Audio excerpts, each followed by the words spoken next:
बोकारो जिला 20 सूत्री उपाध्यक्ष देवाशीष मंडल का आवासीय कार्यालय प्रांगण में देश का अद्वितीय अर्थविद, भारतीय अर्थव्यवस्था को मजबूत करने वाले पूर्व प्रधानमंत्री डॉक्टर मनमोहन सिंह का श्रद्धांजलि सभा का आयोजन किया गया।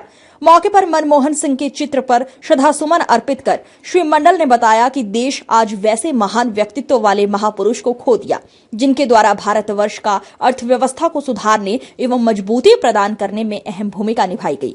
एक तरह से हम भारत का मजबूत अर्थव्यवस्था का नायक भी कह सकते हैं।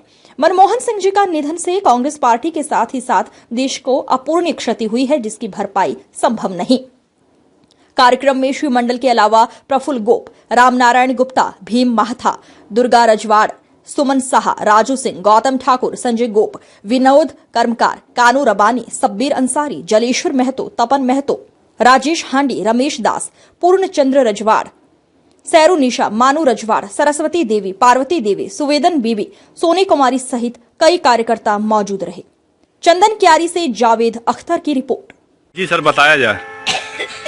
देश का अद्वितीय अर्थविद, पूर्व प्रधानमंत्री मनमोहन सिंह जी का निधन भारत वर्ष के साथ साथ कांग्रेस पार्टी का भी अपूरणीय क्षति है। आज उनके प्रति हम श्रद्धा सुमन अर्पित कर उनकी आत्मा का शांति का कामना करते हैं। और जो क्षति हम लोगों का हुआ है उसमें उनका जो माने देश के प्रति जो योगदान रहा उसका अगर हम लोग कितना भी बखान करें ये कमी होगा, क्योंकि एक अर्थविद होने के साथ साथ देश का गवर्नर के बाद अर्थमंत्री के बाद प्रधानमंत्री बनकर भारतीय अर्थव्यवस्था को उन्होंने जो मजबूती प्रदान की थी, जो उनका उदारीकरण नीति अपनाकर भारतवर्ष को आर्थिक दृष्टि से जो मजबूत प्रदान किया था, वो हमारे ख्याल से उनके ही द्वारा किया जाना संभव था।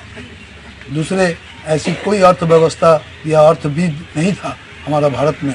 चूँकि एक समय का घटना था कि गवर्नर बनने के बाद जब हमारे पीवी नरसिम्हा राव जी प्रधानमंत्री बने तो उस समय अर्थमंत्री किसको बनाएंगे उस पर जब गहन जांच पड़ताल करने लगा, वो अपने सलाहकार लोग से पूछताछ करने लगा, तो सभी तरफ से एक ही व्यक्ति का नाम आया था, वो है मनमोहन सिंह जी।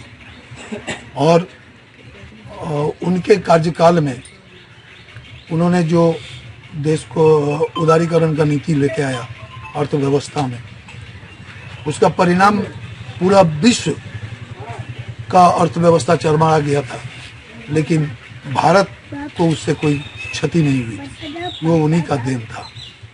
उनके बाद वैसी महान व्यक्ति को, वैसी विद्वान व्यक्ति को, अर्थविद को माननीय हमारे नेत्री सोनिया गांधी जी ने प्रधानमंत्री अपना कुर्सी छोड़ के उनको प्रधानमंत्री इसलिए बनाया था कि देश मजबूत हो। देश का मजबूती का नींव जवाहरलाल बाद के बाद अगर किसी ने रखा तो वो मनमोहन सिंह जी ने रखा। उनके समय पर हम लोगों को, देशवासियों को अब राइट टू द एजुकेशन, शिक्षा का अधिकार, मनरेगा जो हम लोग रोजगार गारंटी योजना, उनके समय पर जल जंगल जमीन पर अधिकार, खाद्य सुरक्षा अधिनियम जिसके तहत आज लोगों को 5 किलो चावल मिल रहा है, वो उन्हीं का देन था। उन्हीं का कार्यकाल में इस तरीका का योजना हम लोगों को दिया। RTI जो निर्माण का भरोसा, लाल स्टील TMT बार्स, हर निर्माण के लिए उपयोग। लाल स्टील TMT बार्स, रिश्ता मजबूती।